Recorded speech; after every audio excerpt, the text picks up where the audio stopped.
श्री स्वामी समर्थ सर्वांना. मार्गशीर्ष महिन्यातील शेवटच्या गुरुवारची माझी पूजा मांडणी आहे आणि श्री महालक्ष्मी व्रताची कथा सांगत आहे. ऐका. ही पूजा मांडणी आवडली असल्यास सबस्क्राईब करा, लाईक करा आणि शेअर करायला विसरू नका.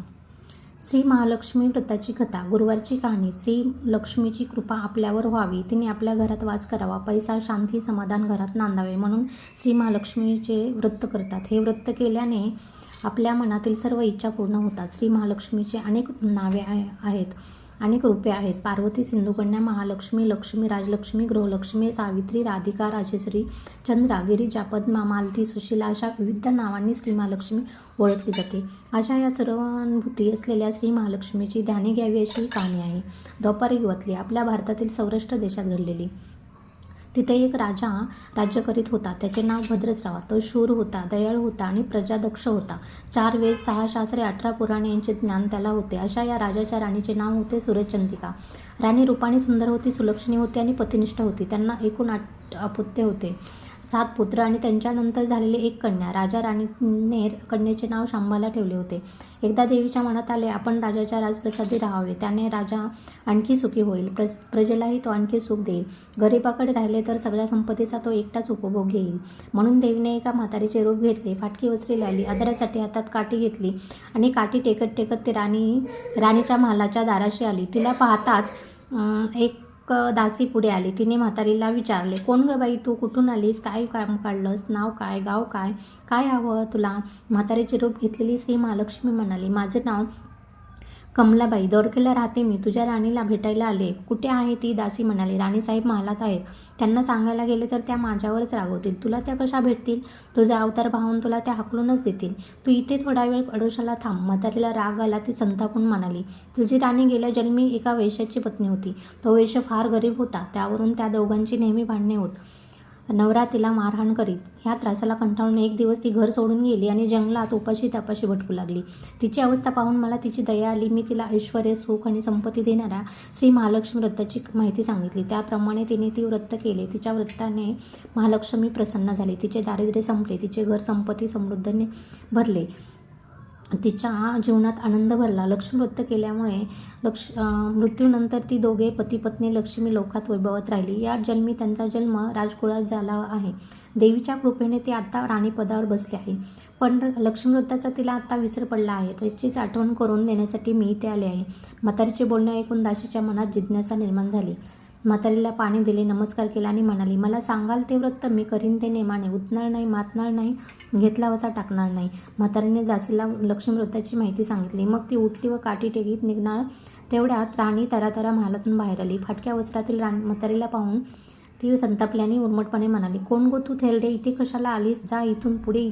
तिने पुढे होऊन म्हातारीला घालवून दिले. ती म्हातारी म्हणजे प्रत्यक्ष महालक्ष्मीच होती हे राणीला कळले नाही. राणीचा तो उर्मटपणा पाहून महालक्ष्मीने तिथे न थांबता स्वस्थानी जाण्याचे ठरवले. राणीचा महाल सोडून म्हातारी निघणार तोच एक मुलगी लगबगीने बाहेर आली.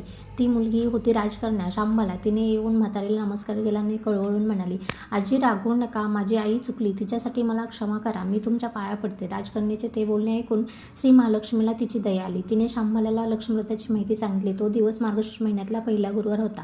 पुढे त्या दासीने लक्ष्मी व्रत केले. तिची स्थिती सुधारली. दासी पण सोडून ती सुखाने संसार करू लागली. राजकन्या शांबालाने भक्तिभावाने सांगितल्याप्रमाणे महालक्ष्मी व्रत केले. सगळे नेमधर्म पाळून दर गुरुवारी तिने हे व्रत केले. शेवटच्या गुरुवारी उद्यापन केले. लवकरच शांबालाचा विवाह मालाधर नावाच्या राजपुत्राशी झाला. तिला राजवैभव मिळाले. लक्ष्मी व्रताच्या प्रभावाने तिचा संसार सुखासमाधानात चालू लागला. पण इकडे भद्रश्रवावर आणि सूरजचंद्रिका यांना हळूहळू वाईट दिवस दिसायला लागले. त्यांचे राज्य गेले. त्यांचे सगळे वैभव ऐश्वर्य लयाला गेले. चंद्रिका राणी होती ती स्थिती आत्ता बदलली. अन्न पाण्यालाही ती महाग झाली. भद्रश्रवाला फार वाईट वाटे. पण तो तरी काय करणार? एक एक दिवस चिंतेने उगत होता, तसाच मावळत होता. एक दिवस भद्रश्रवाला वाटले मुलीकडे जावे, तिला पाहावे आणि 4-8 दिवस तिच्याकडे राहावे. त्याप्रमाणे तो जावायच्या राज्यात आला. चालून चालून तो खूप दमला होता. म्हणून थोडा वेळ विश्रांती घेण्यासाठी तो एका नदीच्या काठी बसला. राणीची दासी नदीवर येत होती. तिने भद्रश्रवाला ओळखले. दासी धावत महालात गेली. राजाला बातमी सांगितली. शांबालालाही ते समजले. शांबाला आणि मालधाराने रथ पाठवून भद्रश्रवाला मोठ्या मानसन्माने राजवाड्यात आणले आणि त्याचा आदर सत्कार केला. काही दिवस जावयाचा आणि मुलीचा पाहुणचार घेत भद्रश्रवा राजवाड्यात राहिला. आत्ता परत जायचे विचार त्याच्या मनात घोळू लागले. जावयाला त्याने सांगितले. जावयाने संमती दिली. भद्रसवा परत जायला निघाला तेव्हा शांबालाने एक हंडा भरून धन पित्याला दिले. तो हंडा घेऊन भद्रसवा घरी आला. मुलीने धनाने भरलेला हंडा दिला आहे हे ऐकून सूर्यचंद्रिकेचा आनंद गगनात माविना. घाईघाईने तिने हंड्यावरचे झाकण काढले. आत पाहते तर काय, हंड्यात धन नव्हतेच, होते फक्त कोळसे. महालक्ष्मीच्या अवकृपेने हंड्यातल्या धनाचे कोळसे झाले होते. सूर्यचंद्रिकेने कपड्यावर हात मारून घेतला. भद्रसवा हा चमत्कार पाहून चकित झाला होता. दुःखाचे दिवस संपत नव्हते, दारिद्र्याचे भोग सुटत नव्हते. सूर्यचंद्रिकेला एक एक दिवस काढताना जीव मेटाकुटीला येत होता. एक दिवस सूर्यचंद्रिकेच्या मनात लेकीला भेटायची इच्छा निर्माण झाली. त्याप्रमाणे ती लेकीच्या घरी जाण्यासाठी निघाली. तो दिवस मार्गशीर्ष महिन्यातला शेवटचा गुरुवार होता. सूर्यचंद्रिका लेकीच्या घरी पोचली तेव्हा शांबाला व्रताचे उद्यापन करत होती. शांबालाने आईकडून महालक्ष्मी व्रत करून घेतले. 4 दिवस मुलीकडे राहून सूर्यचंद्रिका परत आपल्या गावी आली. लक्ष्मी व्रत केल्यामुळे काही दिवसातच त्यांना त्यांचे पूर्वीचे वैभव परत मिळाले. प्राप्ती झाली. पुढे काही दिवसांनी आईवडिलांना भेटण्यासाठी म्हणून शांबाला माहेरी आली. पण बाप भेटायला गेला असताना त्याला शांबालाने कोळसा भरलेला हंडा दिला होता, पण आपल्याला मात्र काहीच दिलं नाही.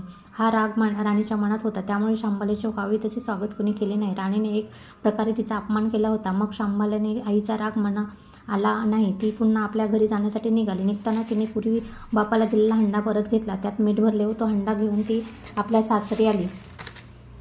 सोघरे आल्यावर मालधाराने शांबालाला विचारले, माहेरून काय आणलं? शांबालाने बरोबर आणलेल्या हंड्याकडे बोट दाखवले. मालाधाराने झाकण काढून आत पाहिले तर हंड्यात मिठाचे खडे.